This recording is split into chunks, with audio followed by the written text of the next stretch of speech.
Hey guys, what's up?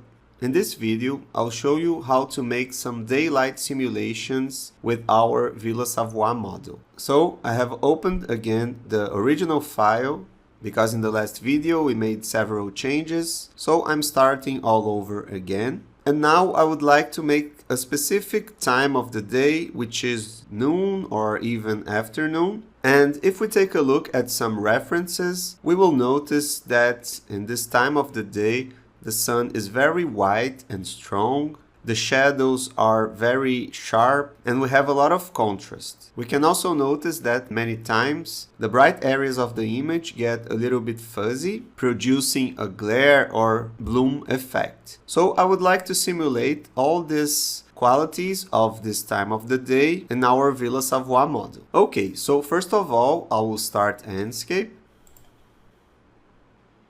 I'll drag this window a little bit to the right. I will also click here to synchronize my views. I can also verify here in the Enscape window setting in preferences that this option here is checked, as we did in the last video. And now I can start my simulation. One first important step, as we've seen before, is to turn on the material override. So I'll click my visual settings. I'll change the style to white. I'll close now this window, and now we have this white material overriding all the materials of the scene, and we can now perceive much better the way the colors are working according to the sunlight. And we can also notice that even without making any change, we have already an image that looks like noon. We have a strong and white sun, we have some strong shadows as well, but we can make a few changes to make this image a little bit more interesting. So I'll drag this window a little bit to the center so I can access my shadows tab here, and I will play around with the sliders till I get some variations that I consider to be more interesting. So I'll drag this slider maybe a little bit to the left, also the date. I can play around until I get a nice shadow, and here I will move it a little bit back to noon. And maybe this combination of these two parameters are nice because now I have a stronger sun hitting the facade. I also have a more sharp shadow being cast here than it was before. So although it's not so different than the previous simulation, I'm a little bit more happy with this result because all the aspects of noon are now a little bit more exaggerated. And after setting the time and the date, we can continue making addition to our image here in the visual settings. So I'll click this icon here. I'll rearrange my windows.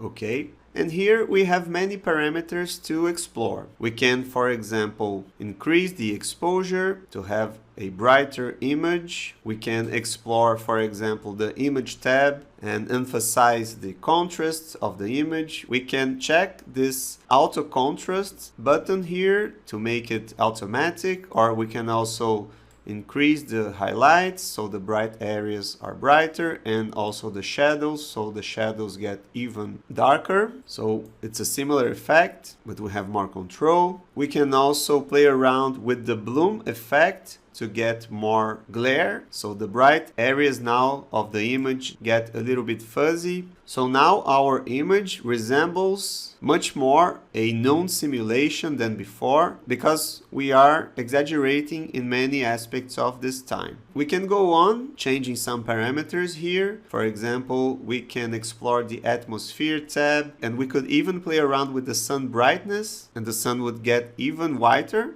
But I don't think that would be necessary now. So whenever we want to go back to the original setting, we can basically click here in this arrow. Okay. We can also change the background. So here in sky, we could play with the clouds. Could put more or less clouds and play with the variety of clouds. So you are free to play around with these parameters as you wish. And of course, it would be interesting to have a background instead of this white ground. So I can click here and choose, for example, forest, and then we can check the final result later. And after we play with all these parameters, it's very important to go back to the original image with the correct materials. So we can go to the main tab and change the style back to none. So now we have our original colors. And in most cases, we have to make some final adjustments because now we can see how the final image will be rendered. So in my case, I realized that my exposure is too high. So I will decrease it a little bit, maybe 50%. It's okay. I could also explore my image tab and maybe increase a little bit the shadows so we have more contrast. So now the shadows are even more black. And one nice effect that I always use in exterior scenes is the vignette. So when we increase this effect, the borders of our image get darker, and now our render resembles much more a photograph, because this is a photographic effect that normally happens.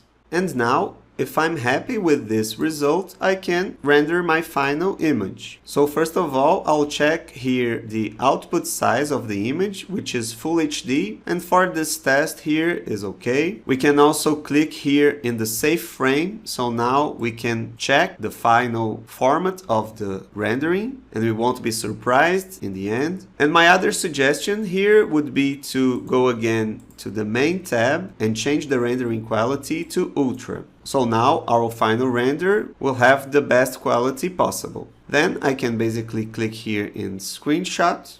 I'll choose any folder here in my computer to save. I'll name this file Daytime Noon Simulation. And I'll choose for now the JPEG extension because it's the most popular one and I won't do any post-production. So now I can just save, and just after a few seconds we have our final rendering of our exterior noon simulation. So let's say that now we would like to make another daytime simulation, but now we would like to explore sunset or sunrise, which are times of the day that can actually produce very nice results. So if we take a look again at some references, we can notice that during sunset or sunrise, the sun gets warmer. Sometimes it can be very yellow, sometimes orange or even red. And the shadows also change a lot. They get very expansive. And we can also notice that the skylight produces an orange effect or sometimes blue. So we can have a very interesting image with a lot of saturation and warm colors, which many times can produce a much more dramatic and interesting image than noon.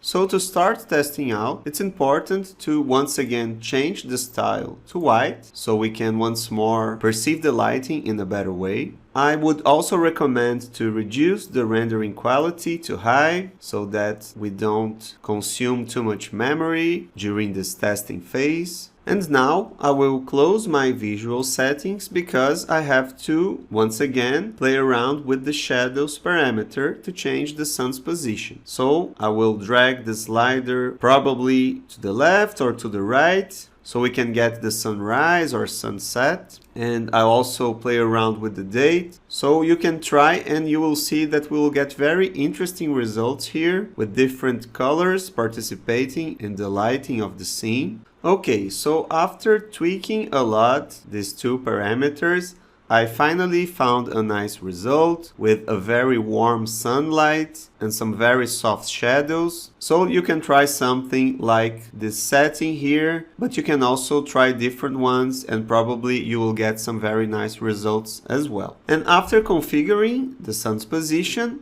we can again explore the visual settings. So I'll click here. And here, one important procedure would be to explore the image tab and decrease the highlights and especially the shadows, because we don't want an image with so much contrast. So if we decrease the shadows, we will start to have a more interesting shadow and the skylight will produce a nice effect here with a little bit of blue or red color. We can also decrease the highlights, and the image is getting even nicer now. We could also explore here the saturation to exaggerate the colors of the simulation. I'll increase a little bit. We could also play with the color temperature to make the image warmer, for example, if we drag it to the left. And of course, After setting these parameters, it's very important to return to the main tab and change the style to none. So now we can see how these adjustments are affecting the final image. We can make some final adjustments considering the final image, but in this case I'm quite happy with the result, so I'll just leave it as it is, and I'll go to the main tab. I will increase the rendering quality since I'll produce the final render, and basically now I can export the final image. I'll once again use the JPEG extension, and this time I'll name it as Daytime Sunrise Simulation.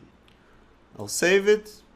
So now, after just a few seconds, we have our second daylight simulation using the procedural method here in Enscape. And in the next lessons, we'll learn how we can organize better our files using views and presets.